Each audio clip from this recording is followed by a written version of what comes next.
Welcome to the third in a series of COVID-19 recovery modules. This multi-module series will expand our existing COVID-19 toolkit available on the website maintained by the Leading Ed Partnerships and the Illinois State University Center for the Study of Education Policy.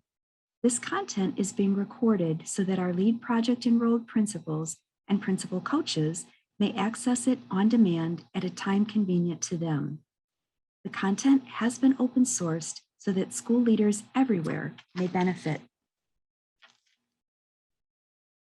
Let's take a look at our learning objectives for today's session. We are going to recognize the interrelatedness of social emotional learning and equity as we enter into Module 3 using SEL as an academic and cultural accelerator. We'll identify SEL priority standards for students.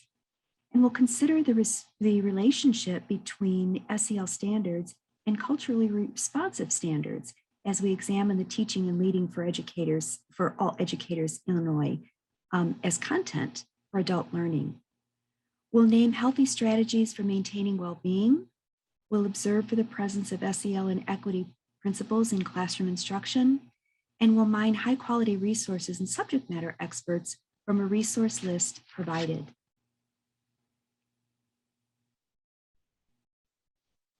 The COVID-19 recovery phase module toolkit number 3 is very well aligned to the ISB strategic plan priorities.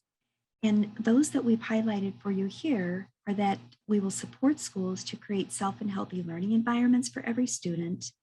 We'll support schools to address the social emotional needs of students, educators, and staff. And we'll support schools to adopt and implement inclusive policies and practices. Let's meet our facilitators. Derek Carr is currently the Director of Professional Development for ROE 28, representing Bureau, Henry, and Stark counties. She's a former middle and high school English teacher who's a well-known statewide expert in continuous school improvement planning. Dara is an ROE capacity builder who's been working with ISB to create materials and processes that provide concrete ways for districts to consider the adoption and implementation of the Illinois Priority Learning Standards. If her voice sounds familiar, it may be that you will have heard her give presentations recorded and posted to the Learning Standards page hosted by ISB. Alicia Haller is the Executive Co-Director of the LEAD Projects, a role she shares with Dr. Erica Hunt. In her role, Alicia oversees a massive multi-year formal research study funded by the U.S. Department of Education involving approximately 140 schools and more than 50 districts across the state of Illinois, located in ROE regions 1, 17, 19, and 28, as well as a cohort of school affiliates of the Greeley Center for Catholic Education at Loyola University. She has extensive experience in principal preparation and development, leadership coaching, and is a well-known thought expert in these areas in the state of Illinois and nationally. While we'll not hear from Alicia during this particular module, Alicia has been very instrumental in bringing this content to our listening audience. Dr. Allison Slade has served as a teacher, professional developer, consultant, and educational leader in the city of Chicago and in the suburbs. After founding Namaste Charter School, she served as a principal for more than 14 years. She presently works as a consultant for the Chicago Public Education Fund as a principal coach for the school leaders serving as professional learning community leaders across the city. Allison teaches at Roosevelt University in a teacher preparation program for bilingual education and was recently elected to serve on her local school board. The voice that you're hearing now is that of Linda Shea. I am the professional learning designer for the Leading Ed Partnerships team at Illinois State University Center's Center for the Study of Education Policy.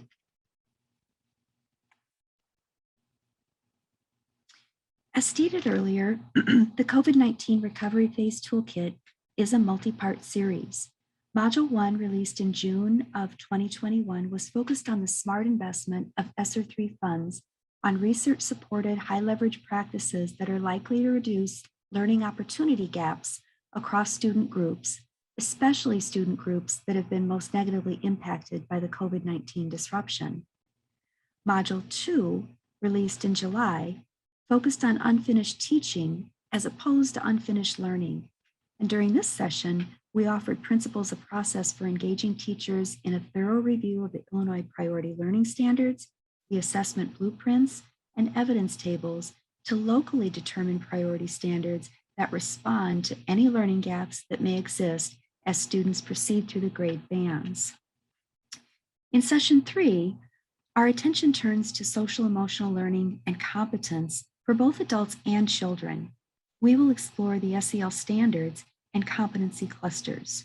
Remember to visit the COVID-19 resources on the Leading Ed Partnerships or the ISU Center for the Study of Education Policy websites. A final foundational element is the recognition that some of our source material will come from the well-known Collaborative for Academic and Social Emotional Learning, also known as CASEL. They are a national thought leader in this area. CASEL cooperated with the National Equity Center to embed equity principles into the SEL competency clusters.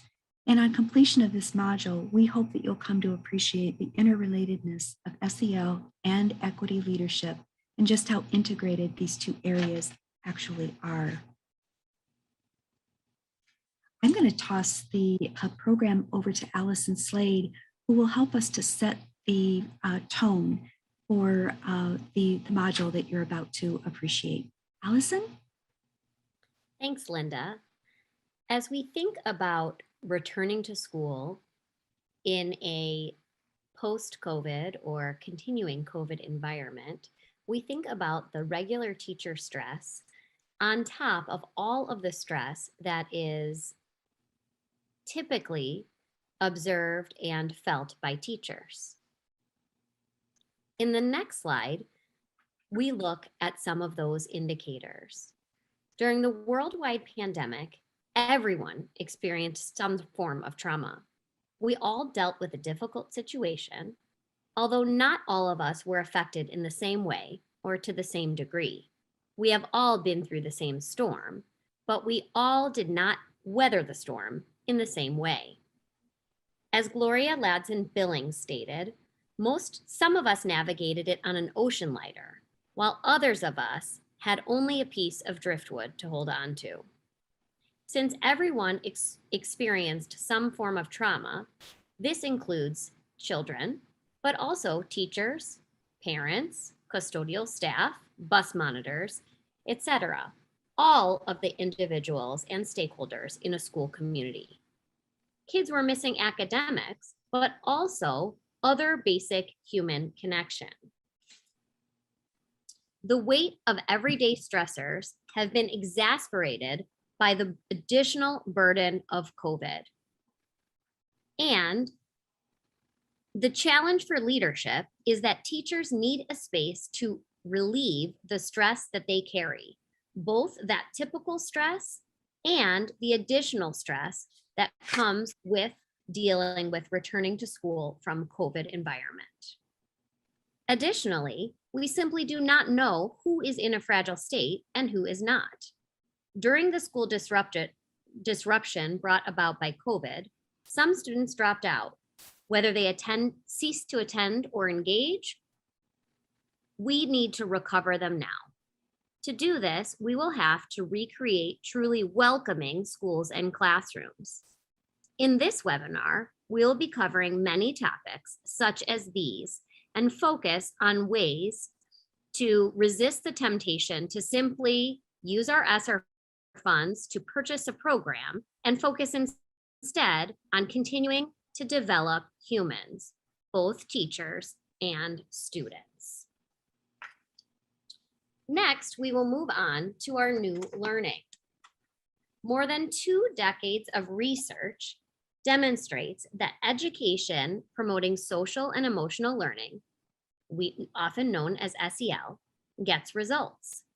The findings come from multiple fields and sources, including student achievement, neuroscience, health, employment, psychology, classroom management, learning theory, economics, and the prevention of youth problem behaviors.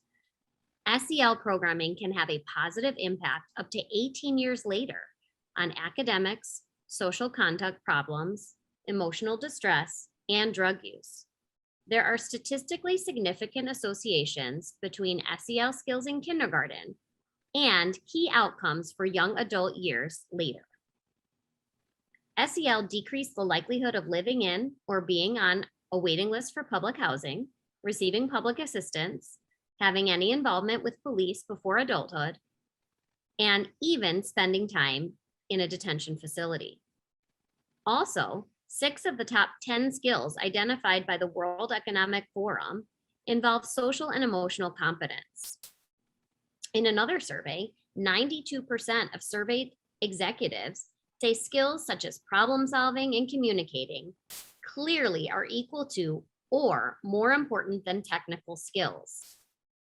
Companies such as Allstate, Bank of America, and Google are prioritizing SEL. This is evident in the ranking of the World Economic Forum's released top 10 skills for 2025, which list analytic thinking and innovation, active learning and listening strategies as their top skills. Another skill cluster that didn't make the previous list debuted at number 5, skills like resilience, stress tolerance, and flexibility. It's not hard to trace back the need to be innovative, to learn fast, and tolerate stress back to COVID-19. In this year of the pivot, business organizers have been called on to do all of these things. The pandemic lockdowns and economic losses that have accompanied it are combining with the global trend toward automation to create double disruption. The pace of technology adoption expected to remain unabated and may accelerate in some areas, including the use of robots and artificial intelligence in some businesses. This all makes SEL and the development of these skills that we need to develop for our work environment even more important in the return to learn environment. As stated on this slide, we prioritize SEL for all of these reasons. So, what does SEL include that we are going to talk about today?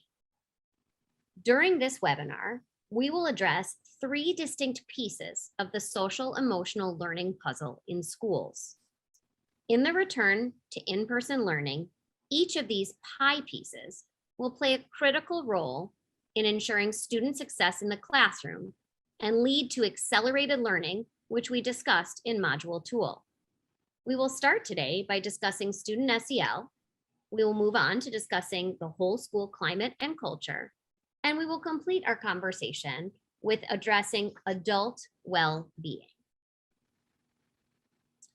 Just as other academic subject areas experienced a delay in teaching during the pandemic, resulting in unfinished teaching, SEL also suffered on a few fronts. First, teachers did not have enough time to address SEL in the shortened time that they had, either in-person or remote learning settings.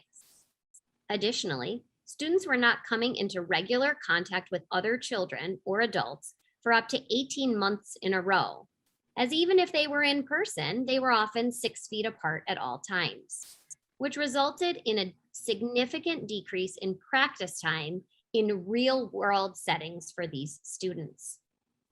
Concurrently, students and adults experienced additional social and emotional needs, anxiety, depression, and lack of connection to others. Subsequently, there is a significant amount of unfinished teaching in the realm of SEL as we enter the 21-22 school year. This is about unfinished teaching and practice. As a reminder, you get better at everything, practicing piano, reading, and social skills by practicing. COVID has impacted our ability to be social and therefore impacted our time in being social and practicing those skills. As Linda mentioned in our introduction, the Collaborative for Academic and Social Emotional Learning, or CASEL, developed the inner circle around SEL more than 15 years ago. These 5 competencies, self-awareness, self-management, responsible decision-making, relationship skills, and social awareness, are those skills that students and teachers need to continually develop in order to be socially and emotionally competent in schools.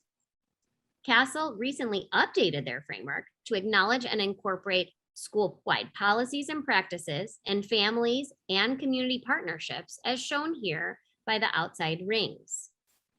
Social and emotional learning enhances students' capacity to integrate skills, attitudes, and behaviors to deal effectively and ethically with daily tasks and challenges. Like many similar frameworks, CASEL's integrated framework promotes intrapersonal, interpersonal, and cognitive competence. While this CASEL wheel tells us the what, we will focus our work today in this webinar on the how.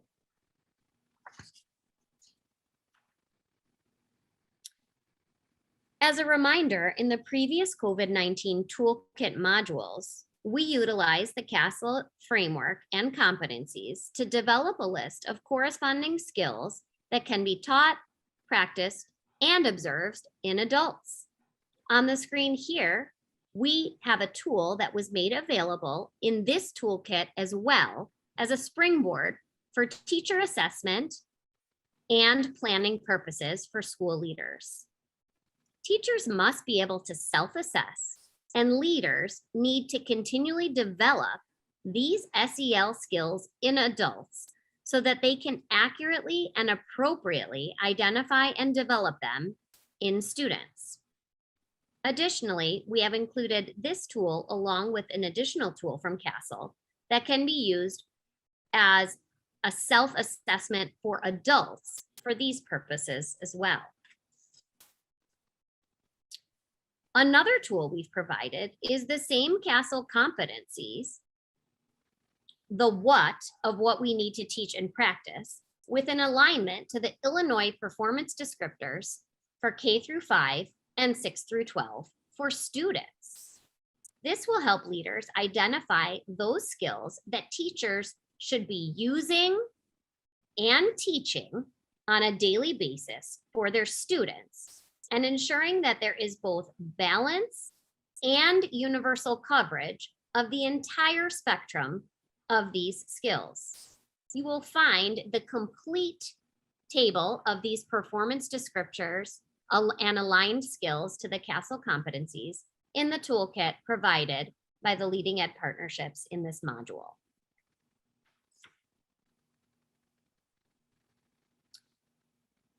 Next, I'm going to throw it over to Dara, who is going to delve deeper into our next section.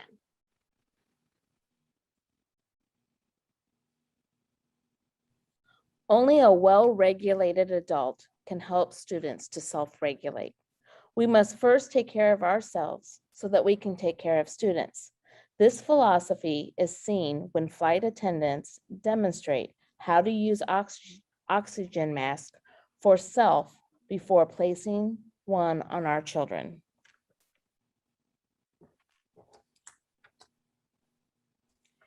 Teachers who possess strong social and emotional competencies are more likely to stay in the classroom longer because they are able to partner more effectively with students and address challenging behaviors, one of the main causes of burnout.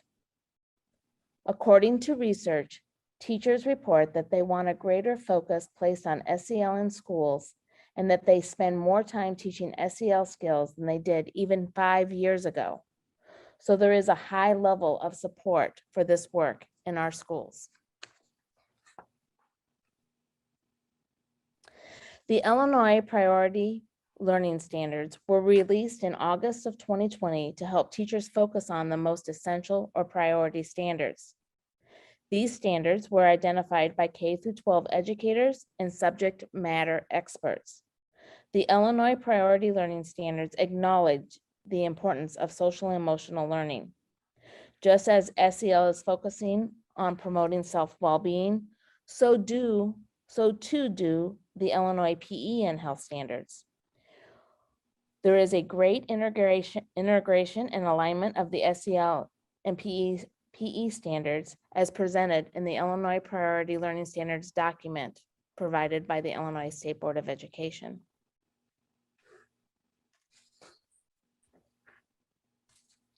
After careful review of the SEL standards, the Illinois Priority Learning Standards Committee determined that all of the SEL standards are of critical importance for each student to grow and develop. It is also firmly believed that SEL standards need to be embedded in every content area as they apply, so that students will find relevant and meaningful application to real-world situations. The Illinois Learning Priority Standards Committee took into consideration that schools and districts are at different stages of implementing the SEL standards within content areas. Given that so many Illinois students were in a remote learning environment beginning in March of 2020 for at least 2 to 3 months, and even for a year in some cases, the Illinois Priority Learning Standards team felt that the topic of safety and social emotional learning was of the highest priority. Students, parents, and school staff need to feel both physically, emotionally safe as we resume to any form of in-person learning. All of the SEL standards will need to be addressed throughout the course of the year. However, schools and districts are to consider how they can create a welcoming return to school environment that promotes student safety and assures them that they are ready to learn.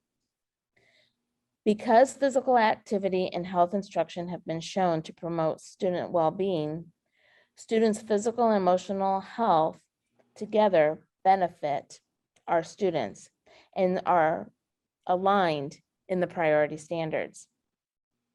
Given the fact that SEL standards should continue to be embedded in every content area and included in the most relevant units of study, the Illinois Priority Learning Standards team recommended that the order of the SEL goals be reversed. And in prioritizing these goals, they are prioritized from goal 3 to goal 1.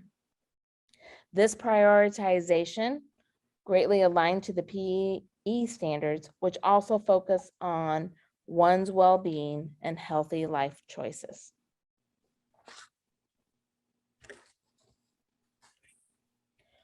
When asked, many school districts rely on SEL published-based or packaged curriculum. However, just as in academic subject areas, curriculum alone is not sufficient to ensure that SEL skills are taught, practiced, and applied regularly across the school setting and in family and community life. A simple "we do" second step will not address the full scope of concern in the return to in-person learning full-time. Before school districts choose an intervention or social emotional learning program, they should assess the needs of their students and staff. Surveys can provide detailed information on student mindsets and a sense of belonging, as well as the level of safety experienced by stakeholders and the overall health of the school climate. Castle does have program recommendations worth reviewing. While programs can help to meet basic knowledge and some skill needs, implementing a program alone is insufficient to establishing and maintaining a culture in which social emotional learning is at the heart of everything we do. Using ESSER funds to purchase a curriculum is a beginning, but certainly not an end. Consider the opportunities for fully integrating social emotional learning throughout the curriculum to establish and maintain ways of being in a school. If SEL is challenging to teach when times are normal, we can only anticipate that the challenges associated with the return to in-person learning will also result in significantly greater challenges for teachers. This slide addresses that concern.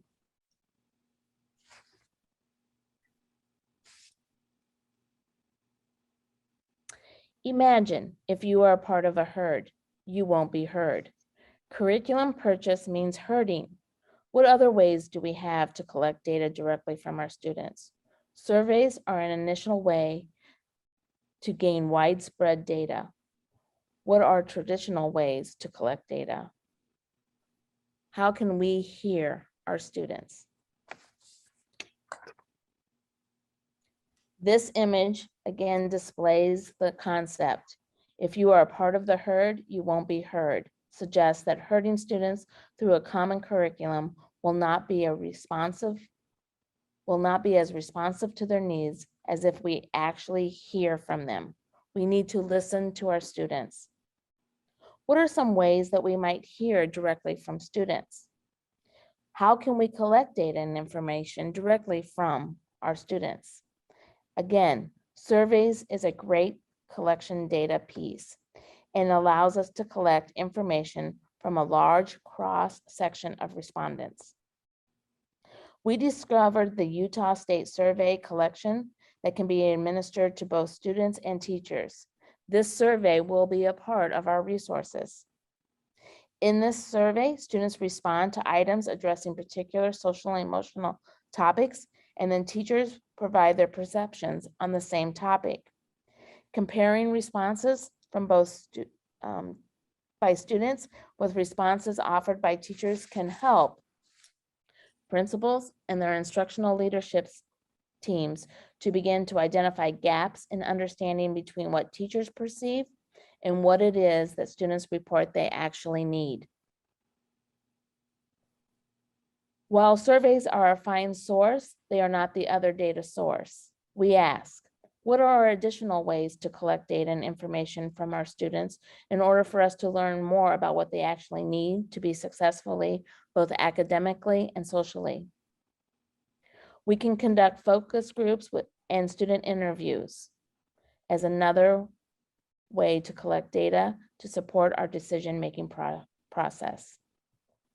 In the following slides, you will learn about additional ways to engage students in a dialogue about social and emotional wellness.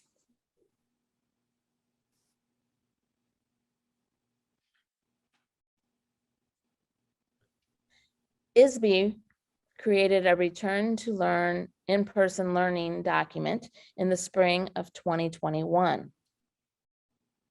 In this document, several strategies were highlighted that will help connect students with an established solid foundation from which staff members at all levels can help students achieve their full potential, both academically and socially emotionally. The first strategy is the check and connect strategy. In this strategy, you assign a specific staff member to check and connect with the students as they return to in-person learning. Teachers, paraprofessionals, office staff, and etc. can be used to make personal connections with students. When students see a caring adult with a smiling face that greets them by name each day, will help the students to start each day with a positive note. We can refine check-in and check-out procedures to help students transition to in-person learning. Many schools have already have procedures in place for this, but they can be revised to meet the needs of students as we transition back to in-person learning, and for those who are having a tough time for this transitional process. It's easy to locate quick check and connect resources to use with students. We will provide additional resources for the strategy in our resource package that goes along with this webinar. A second strategy is the advisory period for middle and high school. By providing an advisory period at any given time each day to students, provides a structured routine from which they can receive resources and support. Consider developing a calendar that will target specific areas of need for your grade levels and student populations. For example, high school advisory periods can focus on SEL, college and career readiness, or SAT prep. Elementary advisory sessions could be more tailored towards specific interventions, SEL, behavioral needs, and etc. Regardless of the grade levels, schools might find it at an advantage to tie these focused supports to their school improvement goals. The last strategy is known as morning meetings and is more prevalent at the elementary school level. Morning meetings create a sense of community and belonging by providing consistently to students. A daily morning meeting helps establish routines into the student day, provides a positive experience first thing in the morning, and builds empathy in school culture. Consider staging morning meetings when possible so school support personnel such as social workers and counselors are available. Assign staff creativity to making morning meeting groups smaller and more personal. Additional morning meeting resources will be available again in the resource document tied to this webinar.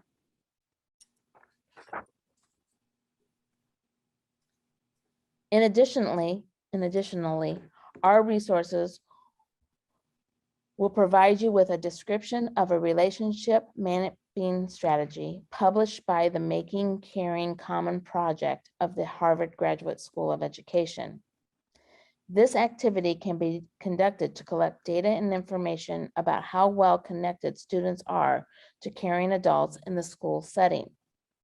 With a set of index cards and an inexpensive set of colored adhesive dots, you can produce a data display that will reveal how many and which students have formed positive relationships with adults, and which students are unaffiliated or have negative relationships with adults. This data becomes actionable when the faculty and staff commit to enact a plan that meaningfully connects each student to a caring adult or a compassionate advocate at school. If space and confidentiality are an issue, this exercise can be recreated as a virtual activity with similar impact and results. We will include the activity instructions for both the in-person and virtual delivery in our Module 3 resources.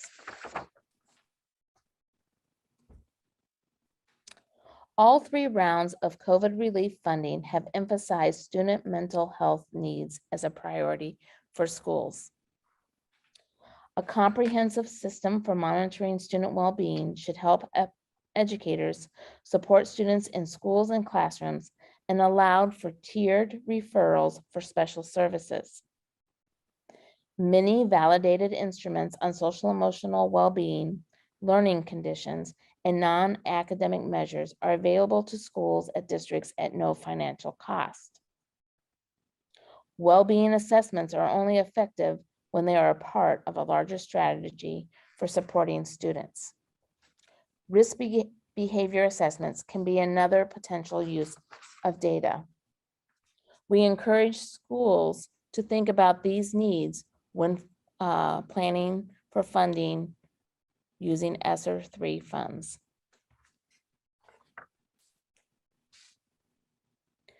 Having a time set to teach the SEL standards alone is not the answer. This is because SEL is a process of children and youth acquiring and applying the knowledge and skills and attitudes to developing healthy self-identities, managing emotions and achieving personal and collective goals, feeling and showing empathy for others, establishing and maintaining supportive relationships, and making responsible and caring decisions. To help students acquire and apply these vital life skills, SEL will need to live in every place and space throughout a school and cannot be confined to a 30 or 60-minute period of instruction.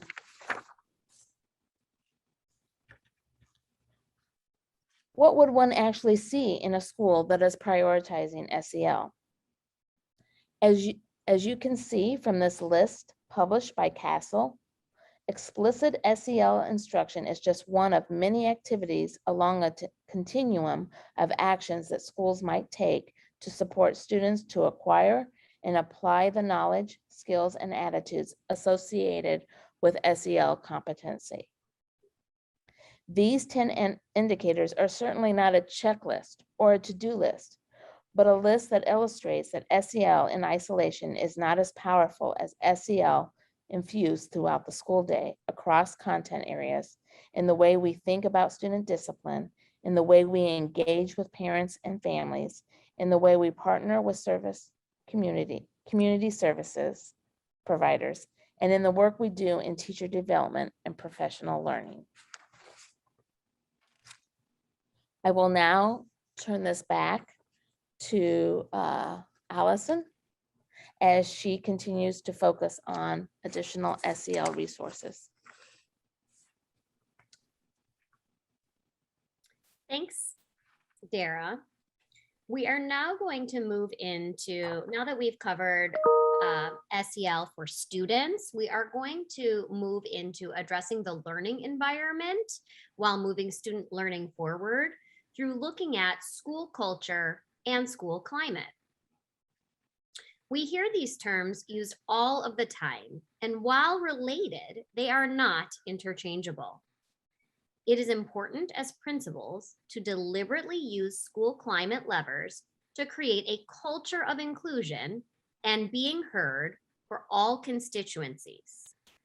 Just as teachers do this for students, principals and other school leaders must do this for teachers. As has been discussed, adults and students both may have experienced isolation during this period of school disruption. As a result, our socialization skills may be less polished from lack of use. This is certain to be true for students whose instructional experience will have been significantly altered because of the need to prioritize health and safety, which makes the continuation of developing school culture through continuous school climate development even more critical. This next slide looks at the difference very specifically between school climate and school culture. Understanding the similarities and differences between culture and climate gives us a more precise language to discuss school improvement and a more precise set of strategies and measures to actually improve them. For example, to implement a strategy designed to change our mood or climate is certainly not the same as one that targets our values. School climate, listed here on the left, is a term that has been used for many decades. Its early use denoted the ethos or spirit of an organization. More recently, school climate is thought to represent the attitude of an organization. The collective mood or morale of a group has become a topic of concern, especially in our new age of accountability. It seems that a happy teacher is considered a better teacher, and this attitude influences the quality of instruction in the moment. If happy people truly perform better, then leaders must create conditions in which happiness thrives. Unfortunately, some school leaders do not research the most effective strategies for creating a happy school climate, instead relying on extrinsic rewards.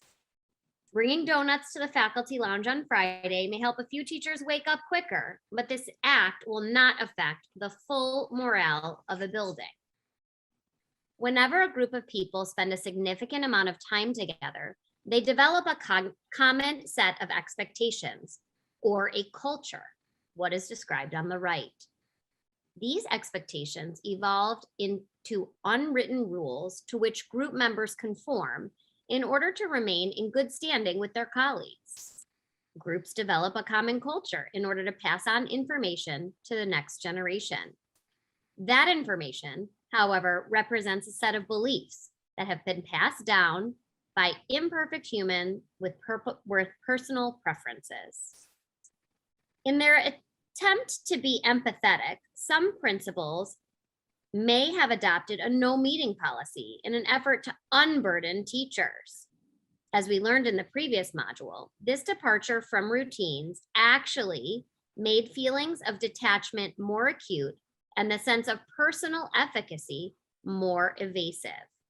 So, while principals may have assumed that if they were not hearing from teachers, they must be supporting each other, that may not have been the case. Developing culture through repeated and deliberate leadership actions is critical, even more in the return to school time.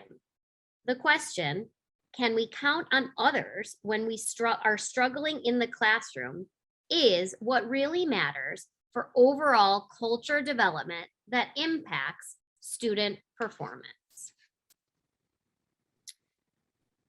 As you can see on the next slide, it is much easier to change an organization's attitude or climate than it is to change its personality or culture. We cannot stop at the attitude. And often this is what we see from school leaders who feel as though their actions are not making an impact on culture data, which we will discuss later in this module. It is important to know the mood of the group, but the personality of the school must be one of problem solving and concern rather than complaints. Here, you can see some ways to help yourself as a school leader differentiate between these important concepts and move to a focus on school culture in the future.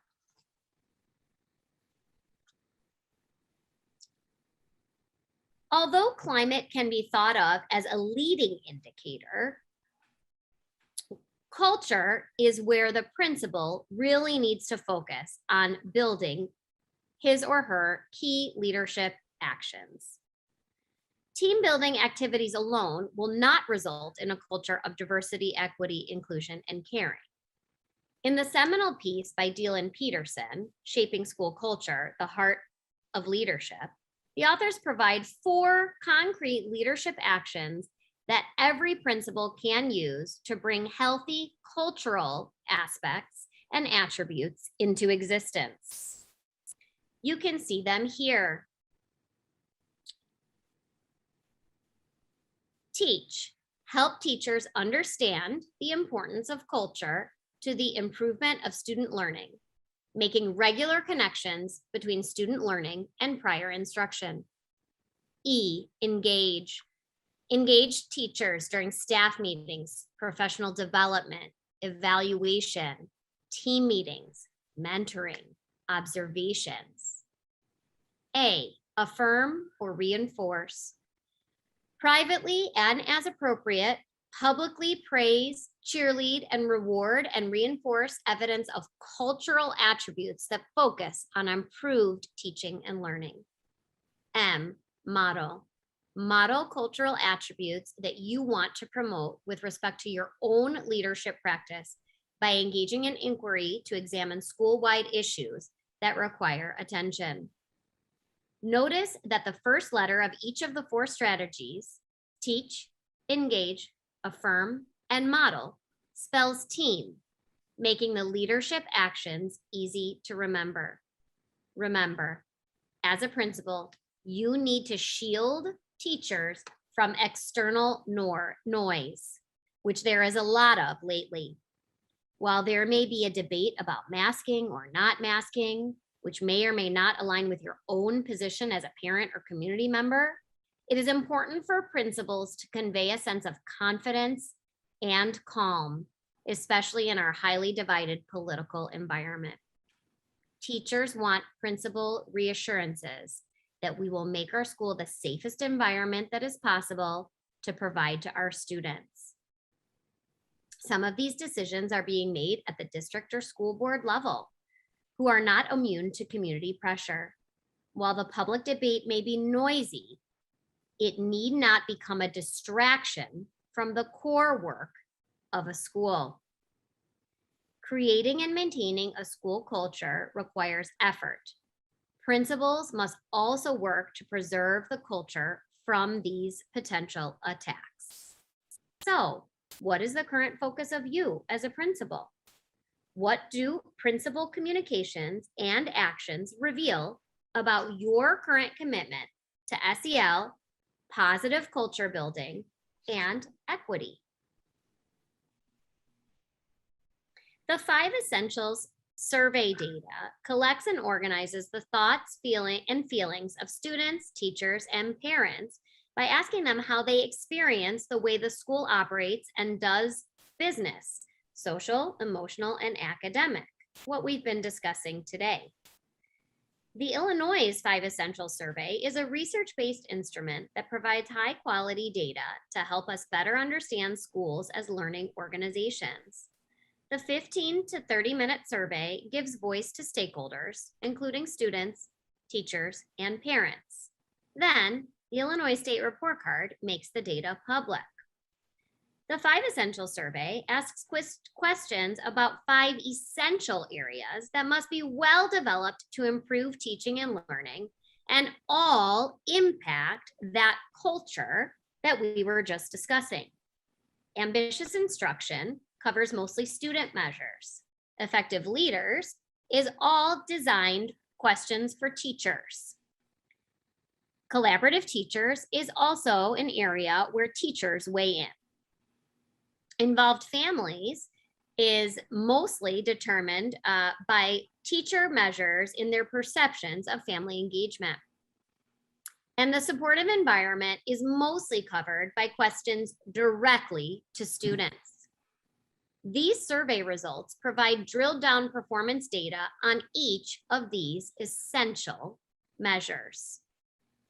There are approximately 120 questions that roll into 22 different measures that are then aggregated into these 5 essentials. These measures reliably predict school success. Results are then color-coded so that school leaders may quickly identify strengths and weaknesses. You can see here that the supportive environment is in red, therefore denoting that it needs the most focus of a school leader. 100% of these supportive environment sections is completed by students. So there may be a different perception by those teachers.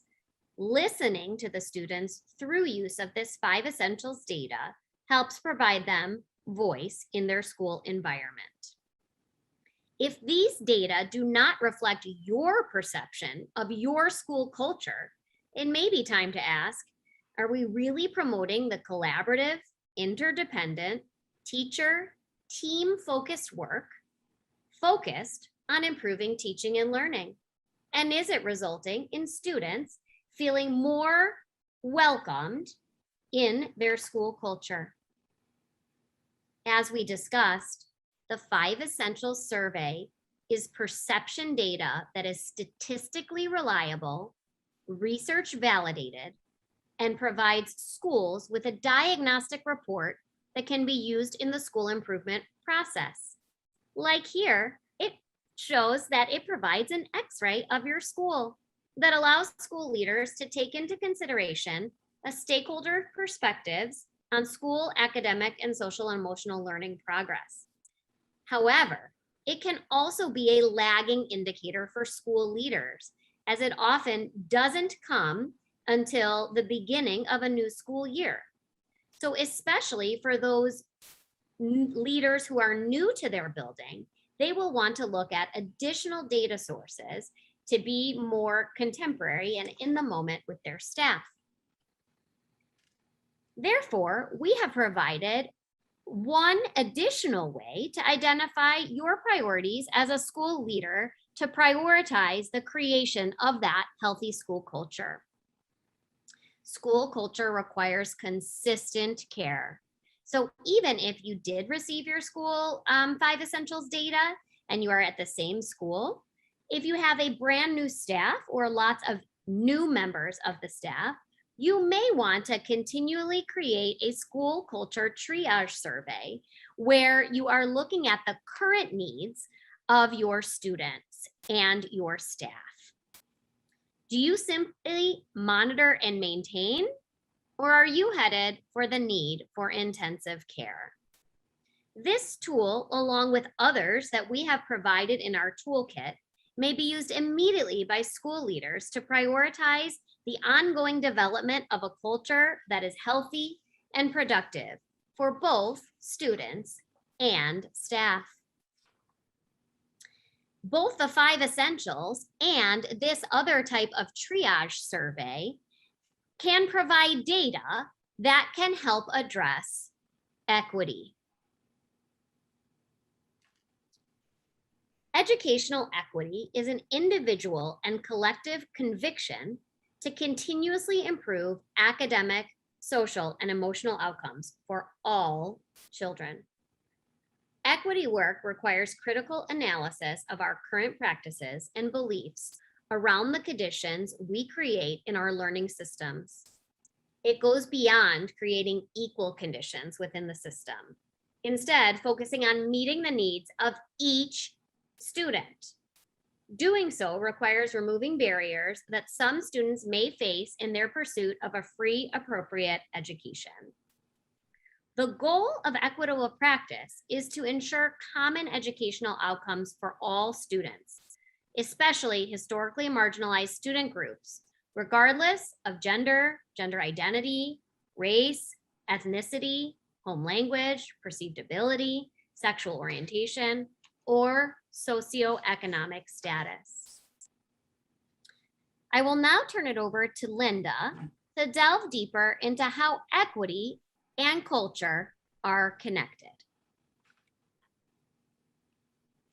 Thank you so much, Allison.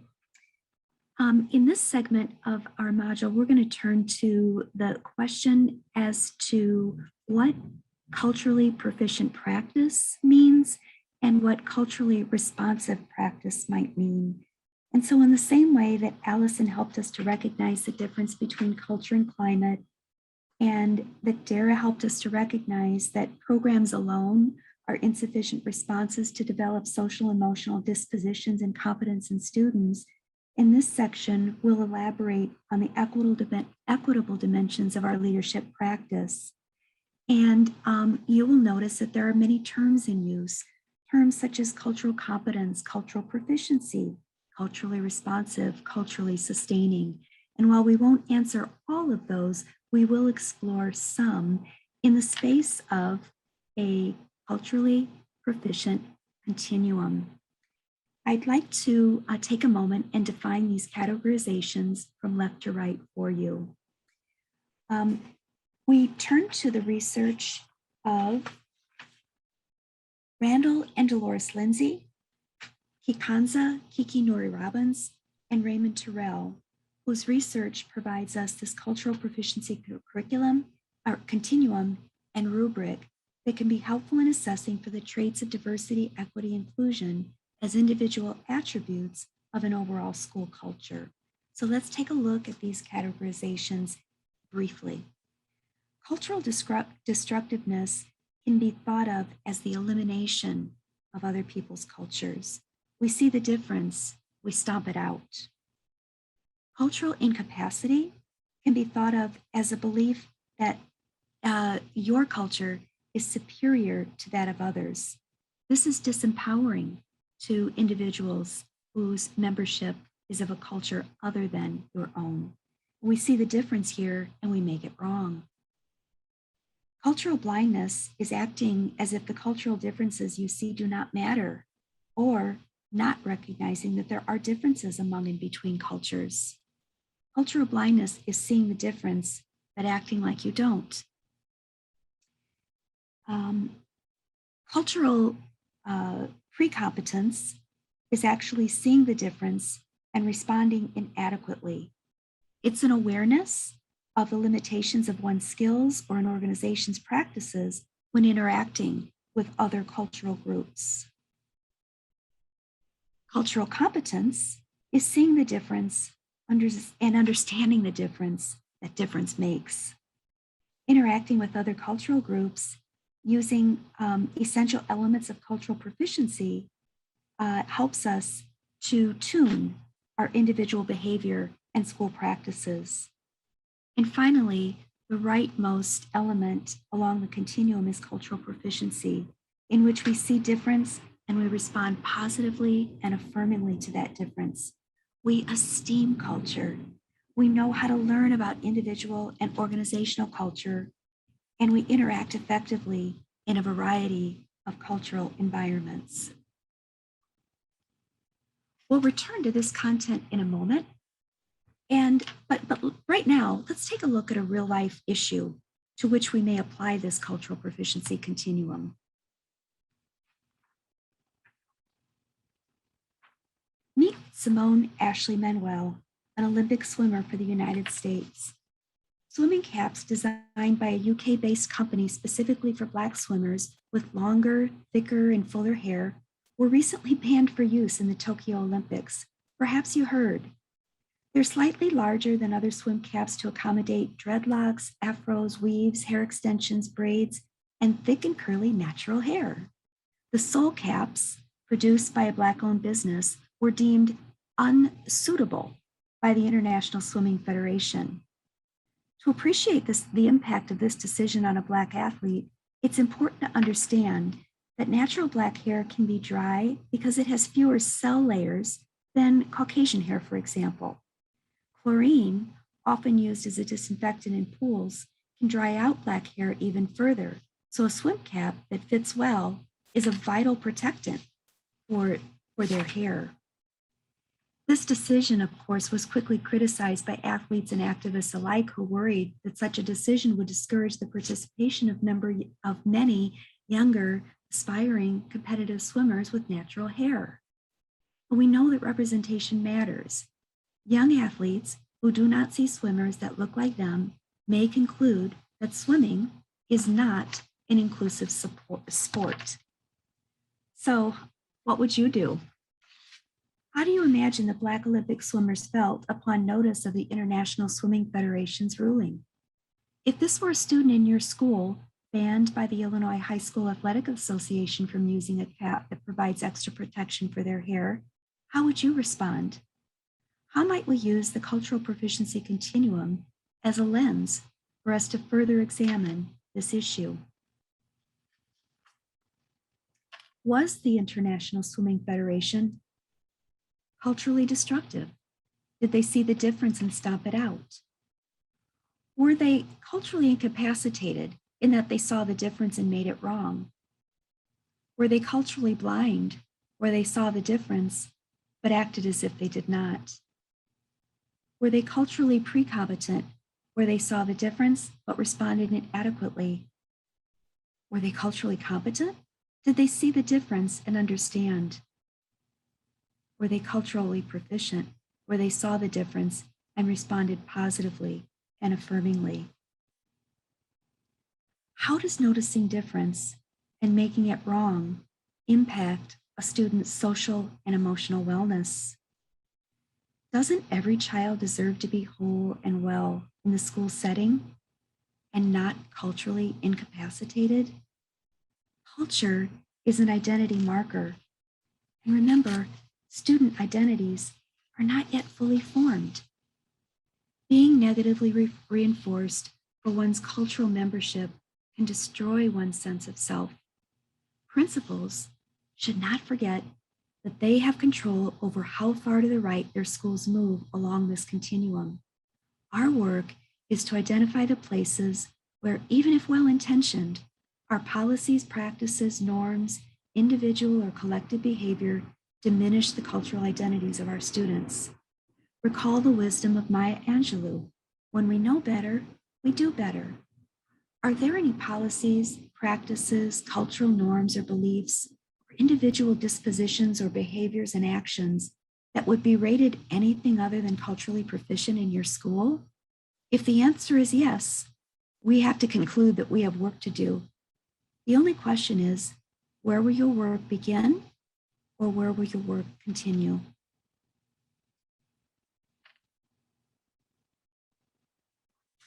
As we help students recover from learning loss due to the pandemic, giving teachers opportunities to learn about effective, equitable, and research-based strategies like cultural responsiveness could not be more important. We love this quote from Dr. Ayala. Every student deserves to feel welcomed, included, and accepted at school. Students are more engaged when they see their cultures represented in what they learn.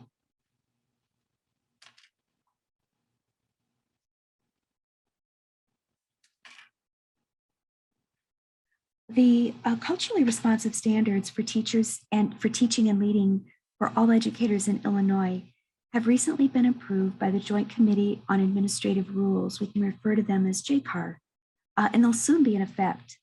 These new standards will require teacher and leader preparation programs to incorporate concepts such as implicit bias, historical inequities, student advocacy and representation, and social emotional development into their educator training coursework by October 2025. In 2018, the Council of Chief State School Officers partnered with 10 states, including Illinois, to engage in work to diversify the state's teacher pipeline and ensure that all teachers practice culturally responsive teaching. The standards were created over a 2-year period by a steering committee comprised of diverse stakeholders from institutions of higher ed, district and school level leadership, the Illinois State Board of Education, and the Illinois General Assembly. Notice Standard 1, reflect and gain a deeper understanding of themselves and how they impact others, and how well aligned it is with the CASEL standards and competencies that begin with self-awareness. We hope you're beginning to notice a relationship between social emotional learning and equity practice. In our zeal to act, it is possible to be misunderstood, or worse, to offend the very populations whose interests we may be seeking to advance. Culturally responsive pedagogy can often be oversimplified to include things like celebrations or superficial interpretations of a student's or community's cultural practice. Cultural difference, as we learned in that continuum, can also be pathologized or thought of as wrong. Cultural appropriation may be a new term for some of us. It's a new term for me. And it's the act of taking from a culture that is not one's own intellectual property, cultural expression, artifacts, history, and ways of knowledge, especially without understanding of and the deference to this culture. The authors of the article that is cited at the bottom of this slide contend that culturally responsive practice can be used as a smokescreen for good intentions, that culture can be used as a clever device to get students' attention, and that culturally responsive pedagogy can sometimes become a tool of assimilation. So while we want to encourage you to take on culturally responsive practices, we also want to caution you against doing some things that may actually be destructive and harmful and reduce the connection between teachers and students rather than deepen it. Culturally relevant pedagogy is only possible when teachers understand students' cultures and confront the bias that they hold about students and communities of color. The great Gloria Ladson-Billings was interviewed for the 74 recently, and she offered this guidance. Culturally relevant pedagogy includes academic excellence and academic striving, cultural competence, and critical consciousness. I'm going to talk about 4 priorities that rose from that interview. First of all, Dr. Billings encourages us to accept the fact that this really can't wait. If we wait until we know and understand everything about oppression and racism, we may never act. So do something thoughtfully. Secondly, she encourages us to plan with the why in mind. What's the cultural implication of teaching a particular topic? What is it that we want kids to do with it?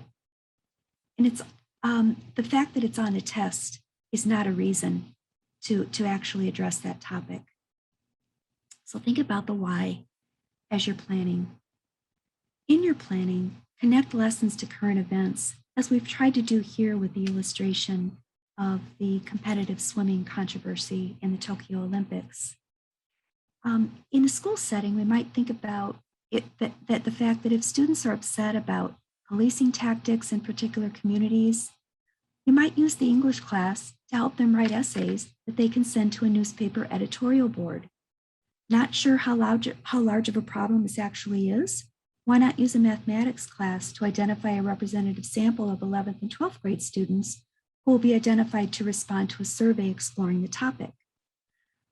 But avoid having kids do your advocacy work.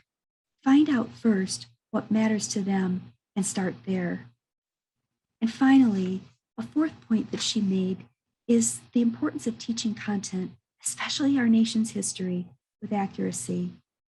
Embracing culturally responsive pedagogies challenges educators to critically reflect on the ways that they operate within institutionalized systems that perpetuate the academic marginalization and social disenfranchisement of students of color.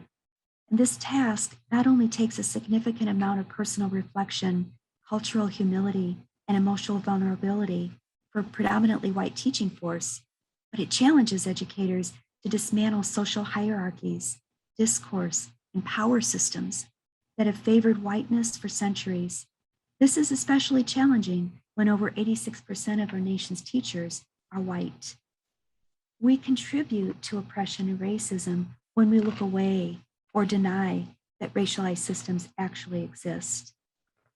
So, as a final connector to the overall theme of our work here on social emotional learning, think about this. There's nothing more liberating than self-knowledge.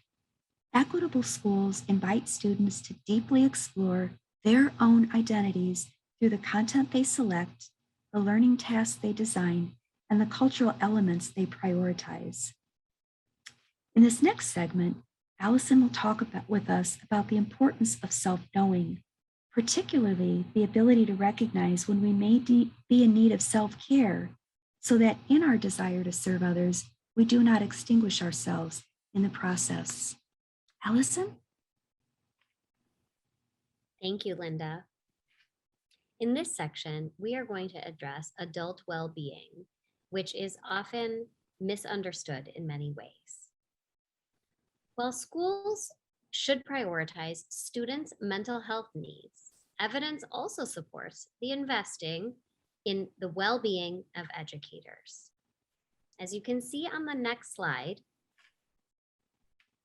this quote, "Remember to take care of yourself.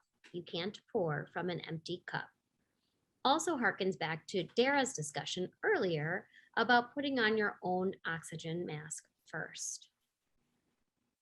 Teachers returning to classrooms in the aftermath of traumatic events and natural disasters, including the COVID pandemic, could suffer higher rates of anxiety, depression, and post-traumatic stress disorder symptoms that should not be left unaddressed.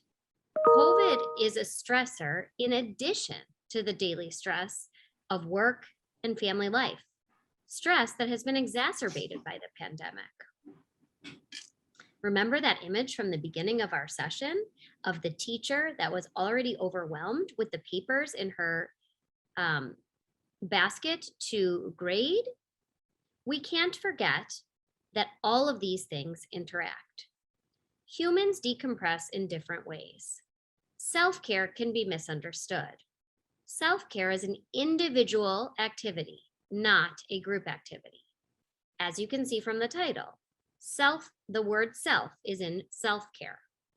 Our work as principals and school leaders is to make time for teachers to explore how they decompress rather than to organize group activities.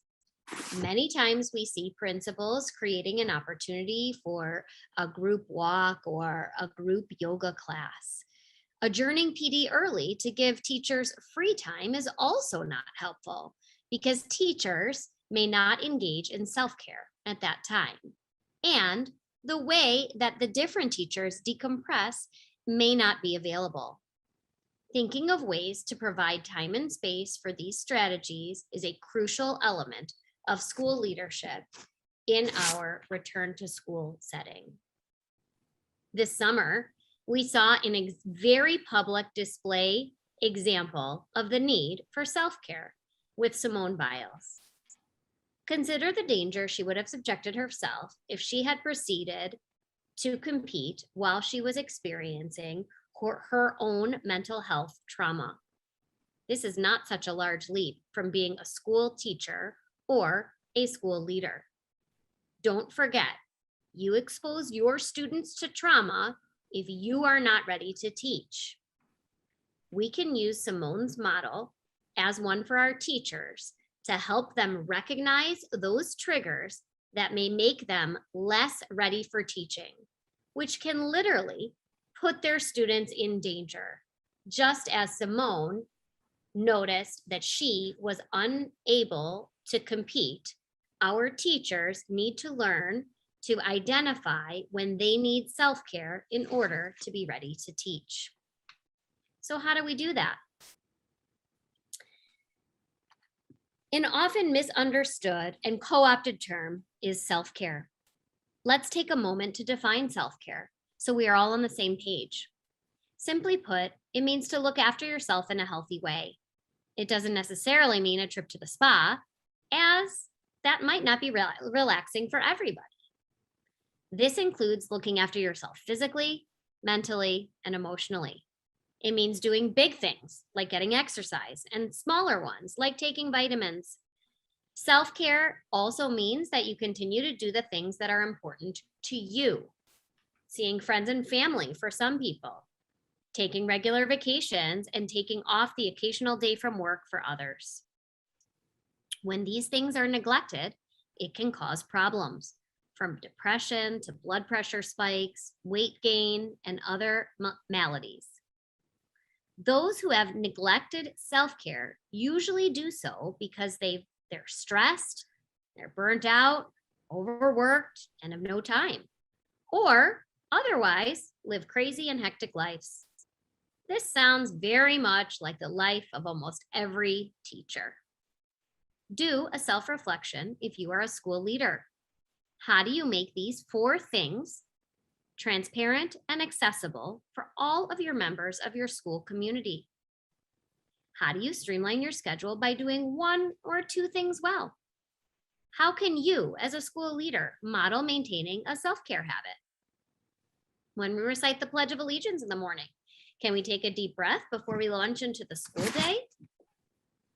As Jennifer Gonzalez in the Cult of Pedagogy blog states, focus on the habit of the habit.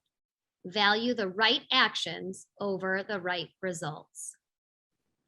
What things as a school leader might you want to strengthen this school year? Take a moment to read items 1 through 4 to make sure that you are self-assessing where you as a school leader can continue to grow in your ability to support teachers in self-care. On the next slide, we will look at some small steps that principals can take to promote individual well-being in the school setting. Integrating mindfulness practices in different ways. Making teachers and leaders sharing and modeling wellness visible to all, especially students. Instituting routines that build culture and provide space to cultivate adult wellness. Use the connections protocol to signal a break from activities that may precede a call to the collaborative workspace when you begin meetings with the instructional leadership team or other teacher teams. In our previous COVID models, we utilized the circle of concern and circle of influence exercise to focus our attention and workflow on the instructional leadership team and all teacher teams, so that we were not distracted by those things that often take up a lot of space and energy, but are actually not within our wheelhouse of solving. Insisting that the school be a psychologically safe space for students and adults will be incredibly important in this return to school setting and taking care of our adult well-being. Now I'm going to throw it back to Dara to further explore these ideas before we conclude. While many resources have been highlighted throughout this presentation, we want to take the time to include just a few more. Illinois State Board of Education is organizing SEL hubs, which will be coming soon throughout the state of Illinois. Within these hubs, content developed by Lurie's Children's Hospital medical staff will be delivered by well-prepared trainers. It is important to note that Lurie's has many tools to support SEL. The Lurie Trauma Responsive School Implementation Assessment Tool may be used by schools to determine how trauma sensitive your school currently is, so that principals, in concert with instructional leadership teams, may begin to identify areas for improvement. The Illinois State Board of Education has additional resources that can be found on the Classroom in Action websites. Within these websites, a suite of resources addressing social emotional learning, anti-bias, and hate in school climate can be found. CASEL continues to be a thought leader in the area of social emotional learning. Their guide to school-wide social emotional learning is a resource worth investigating. The Leading Ed Partnerships team, in partnership with Bloomberg, has produced 4 Leaders for Equity micro-credentials based upon the Tennessee Leaders for Equity playbook. This portfolio of micro-credentials focuses upon leadership equity practice, may be added as badges to the Illinois professional license upon completion. They include exploring and deepening an equity mindset, applying a culturally responsive lens to a data cycle, guiding culturally responsive instructional practices, making cultural responsive personnel decisions, inducting teachers to retain culturally responsive staff. The content is appropriate for aspiring principals, current principals, and district level leaders. We recommend that teams enroll in the micro-credential sequence together so that they may benefit from naturally occurring or intentionally facilitated peer networking and support. Community Unit School District 308, Building Leadership Capacity, Empowering Students Toward Equity. Community Unit School District 308 is arguably one of the fastest growing school districts in Illinois. Their multi-year partnership with the Midwest and Plains Equity Assistance Center has resulted in the refinement and implementation of the district's diversity, equity, and inclusion plan. The capacity building of several school leaders to engage in equity-focused school and classroom practices, and increase student engagement. This partnership illustrates the importance of an intentional focus on capacity building of school leaders to engage in equity-focused school and classroom practices alongside the engagement, involvement, and empowerment of students, particularly those holding one or more non-dominant identities in district equity efforts to enact transformational change towards equity.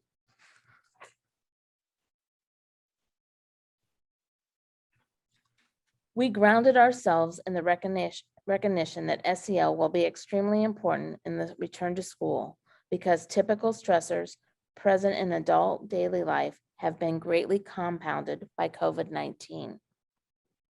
During this presentation, we talked about the components of culture, climate, SEL integration across the school day, and emphasized the importance of professional learning to increase knowledge and skill in this area. We introduced the SEL priority standards, discuss the importance of self-care and the individualized nature of self-care. We have also talked about how leaders can model and reinforce SEL and personal wellness. We reminded participants of the 5 Essentials survey and introduced the school culture triage survey. We reviewed the culturally responsive standards for teaching and leading for all educators in Illinois and galvanized our equity convictions. And we provided an abundance of complementary resources. I now turn it over to Linda as she helps us bring this webinar to a closing. Thank you so much, Dara, for reviewing those really useful resources for us and for providing the summary of this module. In a subsequent module, we hope to bring you the latest research on effective ways of extending time for learning. And that will be our module 4 in this recovery phase toolkit collection. So look for information about before or after school programming, Saturday school, and enrichment programming that can be offered during intersessions, such as breaks, observed holidays, and other non-student attendance days. And if summer school wasn't everything you hoped for this year, remember, ESSER III funding extends through 2024. There are 3 additional years of robust support possible on the horizon.